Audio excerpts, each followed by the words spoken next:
அனைவருக்கும் வணக்கம். நான் உங்கள் 5ஆம் தலைமுறை ஜோதிடர் ராம்குமார் ராஜேந்திரன். இன்றைக்கி நம்ம பார்க்கக்கூடிய தலைப்பு, மிதுன ராசி அன்பர்களுக்கு உங்களுடைய ராசிக்கு 12ஆம் இடமான ரிஷப ராசியில் குரு பகவானுடைய வக்ர நிவர்த்தியானது நடைபெறுகிறது. இந்த நிகழ்வு இந்த பிப்ரவரி மாதம் 4ஆம் தேதி நடைபெறும். குரு தன்னுடைய இயல்பு நிலைக்கு இந்த பிப்ரவரி 4ஆம் தேதி திரும்புகிறாங்க. ஸோ இதுவரைக்குமே இந்த வக்கர குருவால் நிறைய கஷ்டங்களையும் நிறைய சிரமங்களையும் சந்தித்து வந்த இந்த மிதுன ராசி அன்பர்களுக்கு இந்த வரக்கூடிய காலகட்டங்கள் அதிலிருந்து விடுபட்டு ஒரு மகிழ்ச்சிகரமான சூழலையும் ஒரு மகிழ்ச்சிகரமான வாழ்க்கையை வாழக்கூடிய ஒரு காலகட்டமாக இருக்க போதுங்க. குரு பகவான் மங்களக்காரகன் என்று அழைக்கக்கூடிய ஒருவருக்கு தனம், செல்வாக்கு, மரியாதை எல்லாத்தையும் கொடுக்கக்கூடியவர்கள். கல்வி, செல்வம், பொன்பொருள் சேர்க்கை, ஆடை ஆபரணங்கள், வண்டி வாகனங்கள் போன்ற அனைத்து யோகத்தையும் கொடுக்கக்கூடியவர் இந்த குரு. ஸோ இந்த குரு கடந்த சில காலகட்டங்களில் பார்த்திங்கன்னா வக்ர நிலையில் இருந்தாருங்க. அந்த நேரத்தில் நமக்கு எல்லாமே எதிர்பாராத விதமான ஏமாற்றங்கள் மற்றும் நஷ்டங்களை சந்திச்சுட்டு வந்த உங்களுக்கு இப்போ வரக்கூடிய வக்ர நிவர்த்தி காலகட்டங்களில் மிதுன ராசி என்பவர்களுக்கு எந்த விதமான சிறப்புகள் மற்றும் அற்புதங்கள் கொடுக்க போகுது அப்படிங்கிறத தெளிவாகவும் விவரமாகவும் இந்த காணொலியில் பார்க்கலாங்க. நம்ம சேனலை ஃபஸ்ட் டைம் பார்க்குறவங்க அதை சப்ஸ்கிரைப் பண்ணிக்கோங்க. பெல் பட்டனை கிளிக் பண்ணி ஆல் அப்படிங்கிற ஆப்ஷன் கொடுத்துக்கோங்க. ஸோ மிதுன ராசி அன்பர்கள் புதன் பகவானை அதிபதியாக கொண்டவர்கள். எந்த ஒரு விஷயத்தையுமே நிதானத்தோடு யோசித்து அதை கரெக்டான விதத்தில் செயல்படுத்தக்கூடிய நபர்கள். எந்த சூழ்நிலையில் நம்ம எடுக்கக்கூடிய ஒரு முயற்சிகள் தடை ஆயிடக்கூடாதுன்னு சொல்லி பார்த்து செய்யக்கூடிய ஒரு நபர்கள். நிறைய திட்டங்களை தீட்டக்கூடியவங்க, ரொம்ப புத்திசாலித்தனமாக யோசிக்கக்கூடியவங்க, அறிவாற்றல், சிந்தனை எல்லாமே கொஞ்சம் ஜாஸ்தியாகவே இருக்குங்க. ஸோ எல்லாமே ஓகேங்க. ஆனால் எல்லாத்தையும் யோசித்து கரெக்டாக ஒன் பை ஒன்னாக கரெக்டாக ஸ்டெப் எடுத்து பண்ணுறேன். ஆனால் தொட்டது எல்லாமே நஷ்டமாக தாங்க மாறுது. எதுவுமே பெரிய முன்னேற்றமே இல்லை. நிறைய மாற்றங்களை கொண்டு வரேங்க.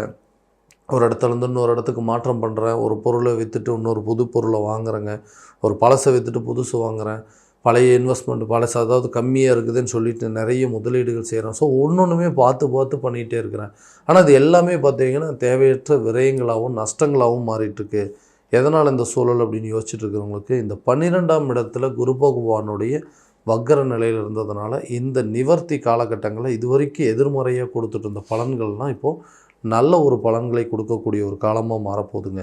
ஸோ வேலை ரீதியாக இது வரைக்கும் எடுத்த முயற்சிகள், நிறைய இன்டர்வியூஸ் அட்டன் பண்ணுங்க. ஆனால் எந்த வேலையுமே எனக்கு கிடைக்கல. வேலைக்கு போகலாம் அப்படின்னு நினச்சிட்டு எல்லா முயற்சி எடுக்கிறேன். கடைசியில் மற்றவங்களாம் என்னை பார்த்துட்டு ஒரு வேலைக்கு கூட உன்னால் சரியாக போக முடியலையா, உன்னுடைய திறமைக்கெல்லாம் ஒரு இன்டர்வியூ கூட உன்னால் செலக்ட் ஆக முடியலையான்னு சொல்லி நம்மளுடைய திறமையை மற்றவங்க குறைச்சி எடை போடக்கூடிய ஒரு சூழ்நிலைக்கெல்லாம் வந்துடுச்சுங்க. ஆனால் இந்த வரக்கூடிய காலகட்டங்களில் நிறைய பலன்கள் இது வரைக்கும் நீங்கள் அட்டன் பண்ண இன்டர்வியூஸ்லேருந்து கட்டாயமாக ஏதாவது ஒரு இன்டர்வியூ உங்களுக்கு நல்ல ஒரு பாசிட்டிவான ரிசல்ட்டு கொடுக்கக்கூடிய சூழல் இருக்குங்க. வேலை செய்கிற இடத்துல உயர் அதிகாரிகளுடைய மதிப்பை பெறக்கூடிய ஒரு காலகட்டமாக இருக்க போது அவங்கக்கிட்ட மதிப்பு மரியாதை அப்படிங்கிறது வந்துச்சுன்னா ஆட்டோமேட்டிக்காக நமக்கு ப்ரமோஷன் அப்படிங்கிறதோ ஒரு இன்க்ரிமெண்ட் அப்படிங்கிறது கண்டிப்பாக வருங்க. ஸோ வேலையில் இருக்கிறவங்களுக்கு பதவிகள் உங்களை தேடி வரக்கூடிய காலமாக இருக்க போதுங்க. தொழில் நடத்திட்டுருக்கிறவங்க இது வரைக்கும் நிறைய நஷ்டங்களை சந்திச்சுட்டு இருந்திருப்பீங்க. நிறைய ஏமாற்றங்கள், நிறைய இழப்புகள் அப்படிங்கிறது தொடர்ந்து நடந்துகிட்டே இருந்திருக்கும். அந்த நிலையெல்லாம் மாறப்போகுதுங்க. நீங்கள் பண்ண முதலீடுகள், உங்களுடைய தொழிலில் நீங்கள் பண்ண முதலீடுகள் கட்டாயமாக நஷ்டம் கிடையாது அப்படிங்கிறத உணரக்கூடிய காலமாக இருக்க போகுது. ஏன்னா தேவையில்லாமல் இதில் இவ்வளோ பெரிய பணத்தை போட்டுட்டோமோ, தேவையில்லாமல் இவ்வளோ செலவு பண்ணிட்டோமோ அப்படின்லாம் யோசிச்சுட்டு இருந்திருப்பீங்க. ஏன்னா போட்ட முதலுக்கு எந்த ஒரு லாபமும் இல்லை, எந்த வருமானமும் இல்லை. அப்போது போட்ட முதல் முடங்கி போய் கிடக்குதுங்க. தொழிலும் நஷ்டமாகி கிடக்குது. ஸோ இதே நிலைக்கு போயிட்டு இருந்தது அப்படின்னா இருக்கிறது எல்லாத்தையும் விற்றுட்டு வேறு வேலைக்கு ஏதாவது போயிட வேண்டியதான் அப்படிங்கிற அளவுக்கு சூழ்நிலை வந்துருச்சுங்க. ஸோ இந்த மாற்றங்கள் ஏதாவது நிகழாதான்னு யோசிக்கிறவங்களுக்கு இந்த வரக்கூடிய காலகட்டங்களில் 12ஆம் இடத்துல விரய மோட்சஸ்தானத்தில் நடக்கக்கூடியது. அதாவது சில விஷயங்கள் இந்த அயன சயன ஸ்தானம் என்று சொல்லக்கூடியது ஒருத்தருக்கு ஒரு யோகத்தை கொடுக்கக்கூடியது. ஒரு வெளியூரோ வெளிநாடோ பயணங்கள் செய்யக்கூடிய ஒரு காலகட்டங்கள். இந்த மாதிரி நேரத்தில் உங்களுடைய தொழில் ரீதியாக ஒரு வெளியூரோ அல்லது வெளிநாடோ இல்லை வேற்று மாநிலங்களுக்கோ அல்லது வேற்று நாடுகளுக்கோ செல்லக்கூடிய ஒரு காலகட்டங்கள் அப்படிங்கிறது கட்டாயமாக உருவாகும். அது ஒரு நல்ல பலனை கொடுக்குங்க. அது ஒரு லாபகரமான சூழ்நிலை. ஒரு டைம் ஒரு இடத்துலேருந்து இன்னொரு இடத்துக்கு ட்ராவல் பண்ணிட்டு வரோம் அப்படின்னா கண்டிப்பாக அது மூலமாக சில ஆதாயங்கள் அப்படிங்கிறது உங்களுக்கு இருக்குங்க. பிஸ்னஸ் கண்டிப்பாக நல்லா சக்ஸஸ் ஆகும். அதே போல் வியாபாரிகளுக்கு தங்களுடைய வியாபாரத்தில் நல்ல ஒரு லாபகரமான சூழல் அப்படிங்கிறது கண்டிப்பாக வருங்க. திருமணம் ஆகாத நபர்களுக்கு திருமணம் ஆகக்கூடிய ஒரு யோக காலகட்டங்கள். ஸோ ஏதாவது ஒன்று பண்ணி திருமணம் அப்படிங்கிறது ஒன்று நடந்துடணுங்க. எல்லாத்தையும் பண்ணிட்டீங்க, ஆனால் ஒரு மேரேஜ் ஒன்று ஆயிடுச்சு அப்படின்னா எல்லா பிரச்சனையும் தீர்ந்துடும். கண்டிப்பாக மனைவி வந்த யோகம், கணவர் வந்த யோகம் உங்களுக்கு ஒரு நல்ல பலன் கொடுக்குன்னு சொல்லிட்டு எல்லாருமே அட்வைஸ் பண்ணுறாங்க.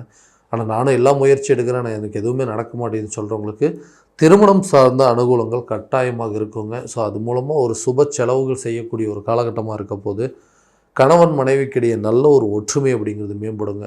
எதுக்கெடுத்தாலும் மற்றவங்க பேச்சு வச்சுட்டு சண்டை போட்டுட்ருக்கோம், தன்னை ஒருத்தருக்கு ஒருத்தர் எதிரியாக பார்க்கக்கூடிய ஒரு நிலை, தான் சும்மா இருந்தாலும் தன்னை சுற்றி இருக்கிறவங்க ஏதாவது ஒன்று சொல்லிடுறாங்க, இது மூலமாக எங்களுக்குள்ளே நிறைய சண்டை வந்துகிட்டே இருக்குன்னு சொல்கிற நபர்களுக்கு கணவன் மனைவிக்கிடையே நல்ல ஒரு ஒற்றுமை அப்படிங்கிறது ஏற்படுங்க. 2 பேர்த்துக்கு இருக்கக்கூடிய சண்டை சச்சரவுகள் அப்படிங்கிறது தீர்ந்து நல்ல ஒரு அந்யோன்யம் அப்படிங்கிறது ஏற்படும். குடும்பத்தோட டைம் ஸ்பெண்ட் பண்ணுறதுக்கான ஒரு காலகட்டமாக அமையக்கூடியதுங்க. குழந்தை இல்லாத நபர்களுக்கு குழந்தை பாக்கியம் ஏற்படுங்க. ஒரு குழந்தை இருக்குது, 2வது குழந்தைக்கு சில முயற்சிகள் எடுக்கிறோம், மருத்துவ ரீதியாகவும் சரி உடல் ரீதியாகவும் சில முன்னேற்றம் இல்லாமல் இருக்குங்க அப்படின்னு யோசிக்கிறவங்களுக்கு இது ஒரு நல்ல காலகட்டங்கள். 2வது குழந்தை பெறுவதற்கான ஒரு வாய்ப்பும் முதல் குழந்தைக்கு உண்டான சில சுப நிகழ்வுகள் அப்படிங்கிறது கட்டாயமாக நடக்குங்க. மருத்துவம் ரீதியாக எடுக்கக்கூடிய முயற்சியும் நல்ல பலன் அப்படிங்கிறது கொடுக்குங்க. ஸோ ஒரு வண்டி வாகனங்கள் மாற்றம் பண்ணணும், ஒரு வீடு மாற்றம் பண்ணணும், வீடு கொஞ்சம் ஆல்ட்ரேஷன் பண்ணணும்னு நிறைய ஸ்டெப் எடுக்கிறேங்க. அதெல்லாமே தடையாயிட்டே இருக்குது. அதுக்குன்னு வச்சுட்ருக்கிற பணம் வேறு விஷயமா ஏதாவது ஒன்று செலவாயிடுது. வீடு கட்டலாம்னு நினச்சா அந்த பணம் வேறு விதத்தில் நஷ்டமாயிருது. ஒரு வண்டி பழைய வண்டி கொடுத்துட்டு புது வண்டி வாங்கணும்னு நினச்சா கூட அந்த பணம் கைக்கு சேர மாட்டேங்குது. நிறைய யோசனைகள் இருக்குங்க.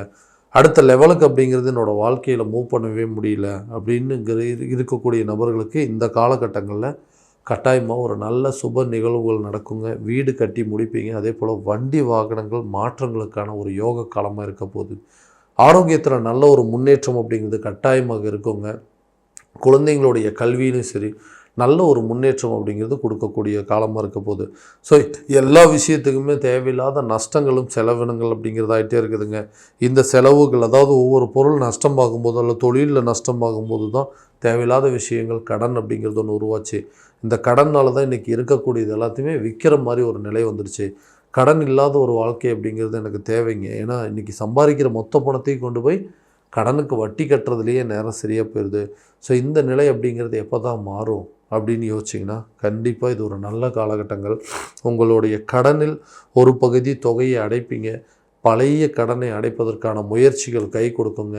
ரொம்ப நாளாக வட்டி கட்டிகிட்டே தாங்க இருக்கும். ஸோ அது முதல்ல எப்போ தான் கட்டுறது, எனக்கு வரக்கூடிய தொகைகள்லாம் கரெக்டான டைமில் வந்துச்சு அப்படின்னா, இல்லை என் பிஸ்னஸில் தேங்கி போனது, நிறைய சேல்ஸ் எல்லாம் பண்ணேன், நிறைய ஏற்றுமதி பண்ணேன், நிறைய விஷயங்கள் பண்ணியிருக்கேன், அதுலலாம் தொகைகள்லாம் அங்கங்கே லாக் ஆகிருக்குங்க.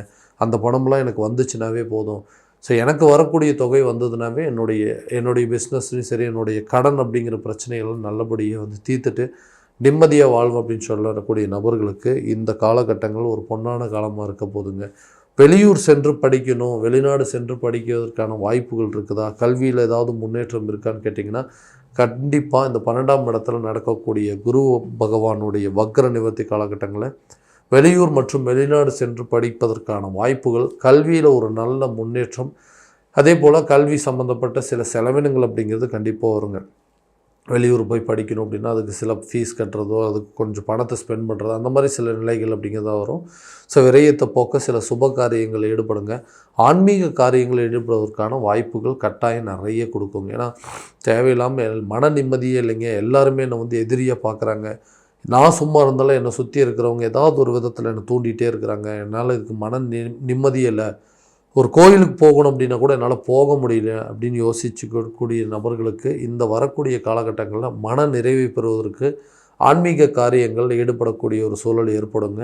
ஆன்மீகம் சார்ந்த காரியத்தில் ஈடுபடும் போது நிறைய புண்ணிய ஸ்தலங்களுக்கு சென்று வருவதற்கான வாய்ப்புகள் அப்படிங்கிறது கண்டிப்பாக இருக்குங்க. ஸோ இது வரைக்கும் நம்ம பார்த்ததெல்லாம் கோச்சார ரீதியான பலன்கள் மட்டும்தான்.